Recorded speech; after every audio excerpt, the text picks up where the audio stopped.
We're moving and grooving as we hit 2025.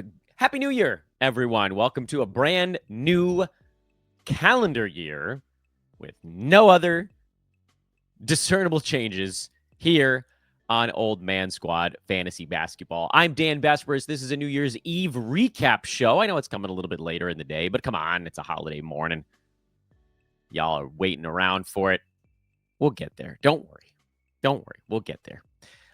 Find me on social at Dan Vespers on Twitter. That's an important one because you want to win your league, so you got to get your stuff quick. Old Man Squad over on Blue Sky, Old Man Squad Fantasy on Instagram. Yes, I did an awful job of getting the same handle everywhere, and yes, I'm stuck with it. This is the quick hitter version of what went down yesterday in the association. It was not an action-packed day by all accounts. Jeremy Sochan left about midway through the Spurs game with some back stuff. Bradley Beal's hurt again. This is getting ridiculous. The new Lakers made their debut and kind of log-jammed things. John Konchar is an intriguing stream. He's now done it 2 times in a row with no Zach Edey and no Santi Aldama for the Memphis Grizzlies. Donte DiVincenzo, not as great of a line, but the minutes were there. That's the important part. Chris Middleton cleared 30 minutes despite the team having Giannis and Dame back, so that's a good sign. And then Naz Reid, first signs of life in quite some time. Those are the big things, and we're going to break down every game on the Tuesday. It was a daytime and an evening card. Right after we remind you about our pals at BetOnline. They continue to be the world's most trusted betting platform and your number one source for online betting. BetOnline has the earliest odds, live in-game betting, and the ability to watch the games as they happen. That's the best part. That's what keeps it fun. They've got the largest selection of odds on everything from football to the NBA and college hoops, NHL, UFC. Head to BetOnline today, and don't forget to use promo code BELIEVE, BLEAV, for your welcome bonus on that first deposit. BetOnline, the game starts here. This is what yesterday looked like. Just 6 games, and there were a few blowouts involved, so really kind of cut it down to about a 4-game day. But we did learn a few things, so let's start our journey through it. And I think we can do this show in 25 minutes. I say that every time and I screw it up, but I think this time we're really finally going to do it. Milwaukee had their guys back for the first time basically ever. Chris Middleton played 31 minutes, Giannis 35, Dame 36. Dame was terrible, but he played, so that's the important part, that he makes his second game back. Giannis back from an illness that knocked him out for a frickin' week. Interestingly, first of all, you can play all 4 of those guys. That's the easy thing with Milwaukee. Bobby Portis had 14 and 15 in this game because Brook Lopez, who, by the way, was actually fine, but was just part of lineups that were getting cooked by the Pacers. So Portis was in there when the team was making a run, and therefore he stayed in. I would not expect that to be a thing that continues. If you have Bobby Portis, this is probably the end of the kind of Bobby Portis super run. He pushed himself all the way up to number 95 on the season with Giannis and then for a little while Dame both out. And now you're going to see the tapering on the other side of that. So see what you can get for him. If it's anybody inside the top 115, I would do it. This is that ebb and flow. I would expect Giannis and Dame to probably be healthy for a little bit now, and Middleton and Lopez, who has been a pillar of health here lately. That means that Portis's run is probably coming to a close with this solid performance. Nothing big on the Indiana side. Andrew Nembhard didn't shoot as well. That was kind of the one thing. But, I mean, this is who he is. He doesn't get many steals. He did hit 2 3-pointers, but that's an unusual thing. Typically, the field goal percent better than this, but he had been running hot. And it's why, and I'm sure you guys listened to my shows and thought I was an idiot for saying that I thought Andrew Nembhard was not a true 9-cat guy. But this is why. Because when the field goal percent is not in the ionosphere, he's not a 9-cat dude. Because the 3-pointers are very low. Steals and blocks are relatively low. Turnovers are not super great. The assists are fine, but like you're looking for a ratio there. It's a little better than 2-to-1 lately. And it's not to say that he's been bad. He has been pretty good. But he's been good for specific builds. And for me, 9-cat roto, if you're not punting, he's probably more of a filler level guy who's good at some of the harder to achieve categories.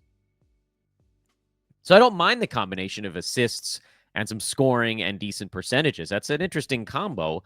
But again, he's a little bit like TJ McConnell with more points but no steals. McConnell hasn't been there either. I'm not saying like I'd rather have TJ. I just don't know that either one of them is a 9-cat roto guy. But Nembhard is certainly the closer one. And if you're punting steals or threes, he's a pretty good selection in those particular formats. Benedict Matherin's been a little bit better lately. There was the game that Nembhard sat, and it kind of helped wake him up a little bit. I still don't really want to play him in 9-cat either. Boston blew out Toronto. This one was ugly pretty early, although Scotty Barnes still played 31 minutes. It was almost like go ahead, Scotty. You've missed enough time. Go ahead and play a little bit extra in this one. Jakob Poeltl also survived the assault with 13 boards and 3 defensive stats. So if you had those guys, just like count your lucky stars that it wasn't a disaster, because it was for everyone else. But the good news on Toronto is actually not from this ball game. The good news from Toronto is that this morning, Immanuel Quickley got upgraded to questionable for the Raptors' second half of their back-to-back coming up tonight. They've got Brooklyn and newly minted D'Angelo Russell in town. RJ Barrett's questionable. Grady Dick is questionable. Immanuel Quickley is questionable. If all of those guys are in, well, I mean, Quickly's probably going to take a little time to get acclimated. RJ Barrett, you guys know how I feel. He's a points league option and a hard punt league kind of guy. Quickley is... So effectively now it's too late to buy low on him. What you could hope for is that he comes back and doesn't look great in his first couple of games, and then you might be able to buy low. But if you were trying to get him during his injury, you've now missed your window. And I don't think Grady Dick's going to have value once Quickley is doing some stuff, which I don't know if that's going to be immediately again, but it ain't going to be long. So get out of the Grady Dick business, because that run is over. Jrue Holiday was back for the Celtics, although he's questionable on the second half of a back-to-back. So is Al Horford. A couple of things to keep in mind there. You probably get a better game out of Sam Hauser on this back-to-back if you're looking for a one-game stream. Peyton Pritchard is likely to go big again on the one-gamer. I mean, he's a play regardless, but he'll be a better play.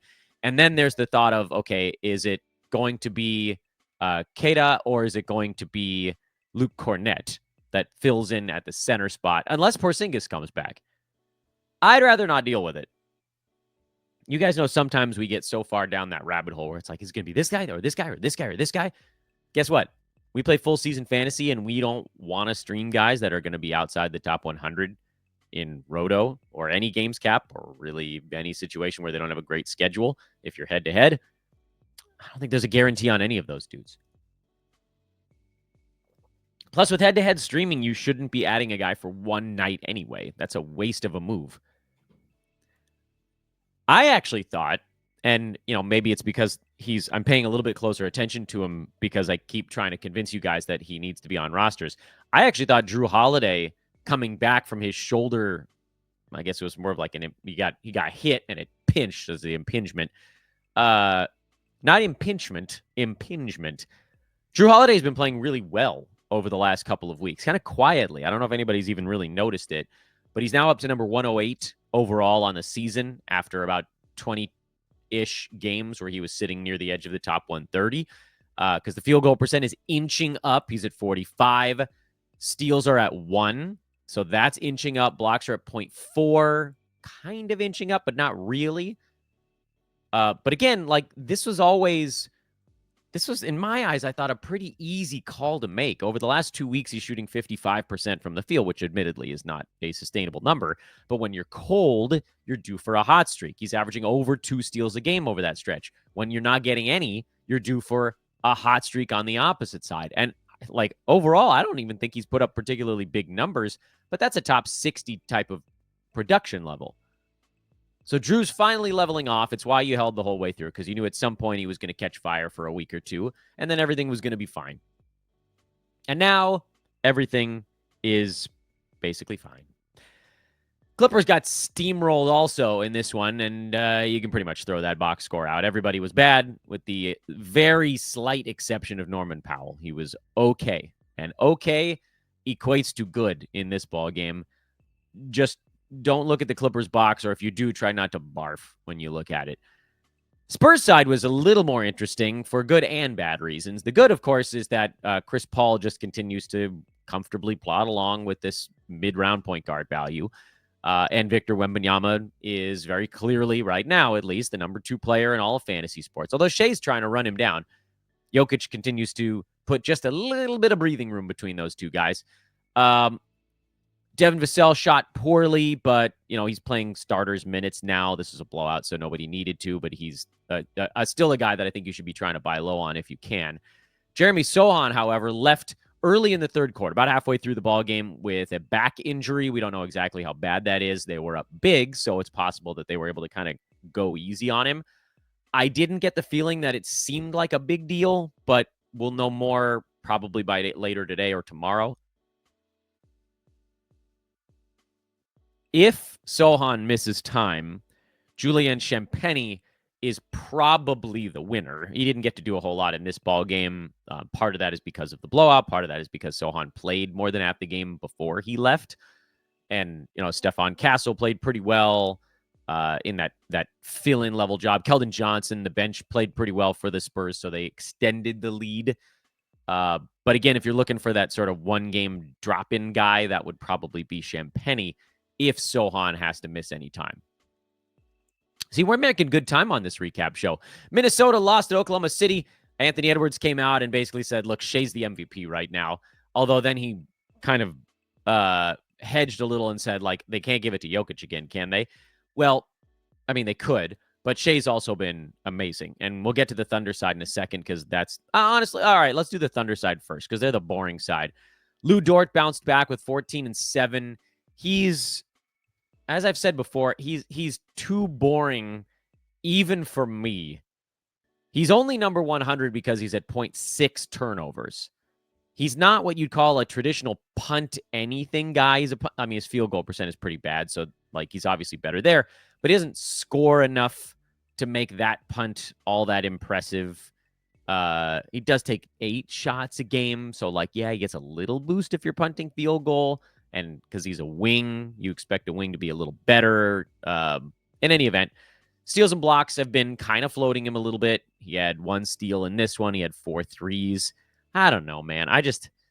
You could make an argument for it if you're in need of a low turnover guy. If you have a super high turnover team, you just want to round out a few stats without adding any turnovers to your ledger. Like between Dort and Wallace and Isaiah Joe, not in this ball game, but then Caruso when he comes back, you've got all these guys that are basically punt point type guys, but none of them so consistent that you can always lock it in. Dort is the closest. He kind of falls somewhere in between the best schedule stream guy out there or the worst rest of season guy out there. He is the cut line, in my opinion, at least. Lou Dort is sort of if you're better than Lou Dort, you can play him full season. If you're worse, you're a filler schedule level guy. I don't know what that makes him. It makes him a line. Boring Thunder. Shea, awesome. Hartenstein, good. Everybody else, Let's talk Wolves for a minute. Mike Conley had a better ball game, but we're not going to pay attention to that because it has not been consistent. Donte DiVincenzo is kind of taking over that job. It's finally pivoted. And I think I guess we have to assume that a lot of that was just a 25-game settling for Donte. But now he's starting to look a little bit more like Warriors DiVincenzo, playing high 20s in minutes, actually getting some shots up. A few of them were going in before this ball game. But the 30 minutes is the important thing. If he's playing 30 minutes, he can be a top 100 guy. Donte DiVincenzo, I've said it on basically every recap show for the past 4 or 5 of them, absolutely positively must be on rosters right now. He's top 75 over his last 7 games, and I believe he's actually better than that if you look at an even shorter sample size. Yeah, top 65 over his last 4 on 47% shooting. So it's not like he's lighting the place on fire. He's just getting up to average. So make sure Dante's on rosters. He was over-rostered for a while this year because we all had him on our draft boards. I'm guilty of that as well. And then I pivoted off of him, but I did get him back in one or two spots. So, not all was lost. So Donte on rosters. Gobert was meh. Again, I think there's probably a buy low on Rudy. I don't really want him all that bad, but it's also a buy low. It's two things. He's not going to be a top 55 guy this year, I don't think. But I also don't think he's going to be number 85. He's only at 10.5 rebounds a game right now. He's only at 1.4 blocks. I mean, maybe both of those don't come up, but it sure feels like at least one of them probably does. Because it's not like the Wolves gathered up a bunch of great rebounders. In fact, I would argue that they got worse overall as a team at that. When you remove Cat, who's a good one, for Randall, who's an okay one. I don't know. I guess they're running bigger for stretches this year. Maybe that's part of it. Gang rebounding. Naz Reid was another story here. So, yeah, I mean, see if you can get Rudy Gobert for Daniel Gafford's been playing well lately because Derek Lively's been out. Or Jalen Duren had a couple of good ball games. What else it would take to get Gobert? Bradley Beal would be a fun one to get the hell off of because he's super annoying, and we'll talk more about him in a minute. But Naz Reid had 19 and 8 with a steal and 3 blocks, and we've just been waiting for games like this from Naz. He's number 132, so he's a filler level guy so far this year in 32 ball games. That's a pretty good sample size to say he's probably just a filler level guy. But I've said it before, I'll say it again. At some point, a Timberwolf, will miss a game. It's pretty insane that we're this far into the year and they haven't. What are we, 40% of the way in right now? It's crazy, actually, how healthy they've been. But at some point, Gobert or Randall, who, by the way, lost minutes to Naz Reid. It was more Julius than it was Gobert, but it was a little bit of both of them. Or Jaden McDaniels or Anthony Edwards. Someone's going to miss a damn game. And then it's Naz time. But that, unfortunately, makes him an injury replacement level guy right now. Memphis, next man up, fear the Grizzlies, took care of kind of a hapless Suns team these days. No Ja Morant, no Zach Edey, no Santi Aldama. The general consensus, I'm including myself in this, was that Scottie Pippen Jr. would be a great fill-in. He was not. Luke Kennard, however, was. And again, you can roll hot hand a little bit. Scottie Pippen Jr. was a -6. The units he was a part of were losing the game to Phoenix. Luke Kennard was a +9. They went to the unit that was running better. That's just like coaching 101. Go back to the guy who's getting his butt kicked. So Kennard had a good ball game, and if you think that'll happen again, heaven help you, maybe it will. I don't think so. I would still play Scottie Pippen for as long as Ja is out. I know this is a bad game, and it's going to leave a sour taste in your mouth, but he's the much safer play there. John Konchar would be my second favorite stream, not Kennard. Konchar played 35 minutes because without Edey and without Aldama, they don't have another big man they want to go to other really than Jay Huff. And then Colin Castleton got 13 minutes. So they're really stretched thin here. If they're going to run big, Konchar can play the small forward. If they're going to run small, he can play the power forward. He's a great rebounder, a good passer. He gets steals and blocks. He pretty much doesn't ever shoot the basketball. So a little bit of a punt points thing going on with Konchar. But, if you think back to 2 years ago, there was a month and a half long run where Konchar was a top 60 fantasy play when the Grizzlies had some key guys out. And so he could be that here for the short term. I don't think that Edey is out for too terribly long. He's dealing with a concussion. I guess we don't know. It could be a week. It could be 3. But Aldama and Ja Morant both seem like they're out for week plus instead of day plus, week to week instead of day to day. So, if you just threw somebody on your IL and you've got an open roster slot, John Konchar is 6% rostered. And I get it. He had one good ball game, and I even said it on the pod. I was like, yeah, he's going to have to do that again for me to actually think this is a permanent Grizzlies fix. Kind of looks like a fix right now. Mind you, the Grizzlies don't play for a couple of days, so there's a little bit of that going on with Memphis. But then they've got a back-to-back on Friday, Saturday. So a pretty good little stretch there Where, again, if Edey's not back from his concussion and they got the defenseless Memphis Grizzlies and the offenseless Golden State Warriors, you could probably, with Konchar, if you play a team that's bad on offense, that's great. That's a lot of rebounds for him to go collect. Because, JJJ ain't about to go big in rebounding. That's not his jam. He did have 10, by the way, so I should watch my tongue. But that's he had to. Konchar got 12. Winner, winner. So, again, you don't have to do it today because they don't play until Friday. That's 2 days from now. But if we get to Friday and we've heard nothing on Zach Edey, you might get a pretty good little Konchar 3-game and 4-night swing going on there. The Phoenix Suns. They are le mess. They're a mess. 15-17. They're currently out of the play-in. They're only close to it because the West is just beating up on each other so much. And, the Kings being 14-19 also helps. Phoenix has lost 3 in a row. They're terrible on the road, and they cannot get their big three healthy at the same time. Bradley Beal played about a quarter of this game and then left with a hip contusion. So down goes Beal. On the night that Devin Booker came back, Royce O'Neal is still out. Grayson Allen is still out. It's going to be a lot of Booker and Durant if Beal has to miss a ball game. We've seen this particular play a few times. Mason Plumlee is your Yusuf Nurkic suspension replacement play. And then obviously Tyus Jones has been fine.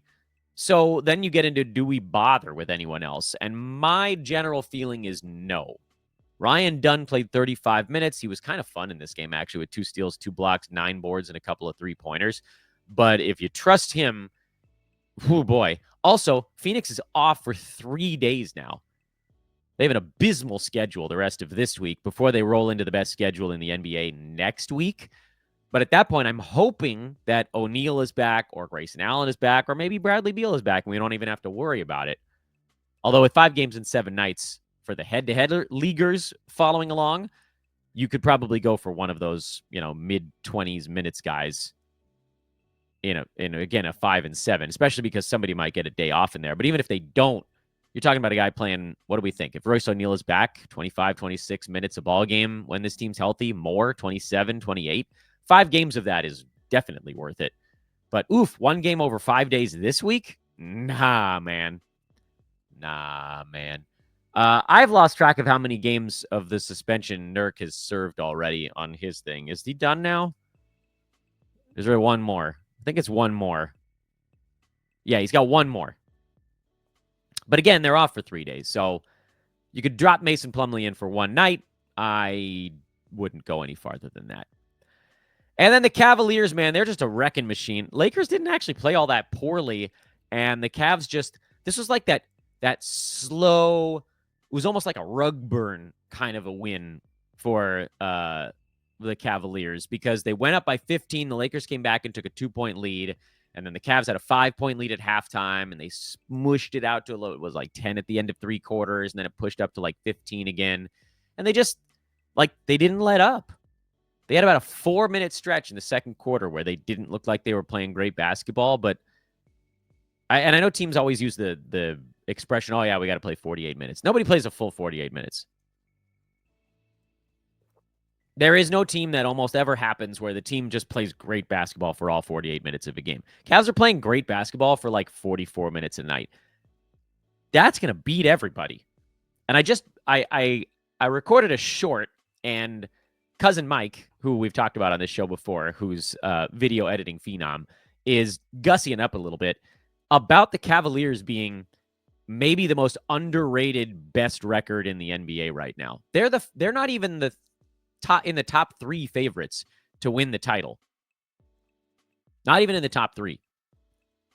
I know you could guess Oklahoma City and Boston because Boston won it last year and OKC has an amazing record in a crazy Western Conference. Did you guys know that the Knicks are favored over the Cavs right now? I don't know. I think the Cavs to me look better, but I guess we'll see when we get there. In any event, they're a wrecking machine. Max Strus had his first good game of the year. He's not a guy you're picking up in 12-teamers. 14-teamers, you might want to think about it because it does feel like at some point he's going to overtake Dean Wade for that last starting spot, but the Cavs are playing so well, so they don't really have to tip the apple cart at all. Meanwhile, remember we talked about in the show, I was like, look, every time Jared Allen falls into the 50s, he goes on a run. He fell to like number 52, and then boom, right, like clockwork, 2 good games in a row, and he's back up into the early 40s. That's the darndest thing. That's just how he gets there. He's very consistent. Mobley was good, not great in this particular ball game. Where's he at right now? Still number 19, still a second rounder, having his breakout year. Garland, 14 assists. Donovan Mitchell's been only number 21. It's crazy, man. This team is unbelievable. There's no fantasy notes on it. They're just good. For the Lakers, they're a 3-man machine now. So they traded away D'Angelo Russell, and it wasn't that he was the 4th guy. For a while there, Rui Hachimura was kind of the almost 4th guy, but they traded away a guard and brought in another Rui Hachimura, better defensively, not as good offensively, and Dorian Finney-Smith. So they log-jammed the one spot where there might have been a little bit of fantasy value up for grabs. And so the Lakers, I would argue they got simpler from a fantasy standpoint, which, I mean, sometimes that's good because all you really need to do right now is play Anthony Davis, LeBron James, and Austin Reeves. Those guys are going to be putting up huge numbers the rest of the way, and the rest of these guys are going to be role players. Max Christie, go guard, a guard on the other team that it's a big offensive threat. By the way, credit to Max Christie. The guards on the Cavaliers didn't have the big ball games. Darius Garland had 14 assists, but like Donovan Mitchell didn't shoot all that well. Max Christie did his job, but the Cavs are just they're too good. This doesn't go on anyone necessarily. The Cavs are picking everybody apart. Everybody. But you don't have to worry about Rui anymore. Unless LeBron misses a game, then you probably pick him up. So call Rui an injury replacement ad. Max Christie would probably be an injury replacement consideration if Austin Reeves was out, but even that's sort of dicey. Dorian Finney-Smith, Shake Milton, these are not guys you need to worry about rostering. Same with Dalton Connect, obviously not Cam Reddish, and that is where you sit with the Los Angeles Lakers after the trade.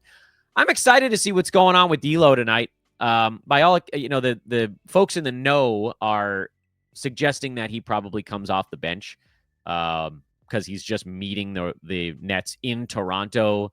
Not going to really have much time to get used to playing with his teammates. There's no practice or whatever in there.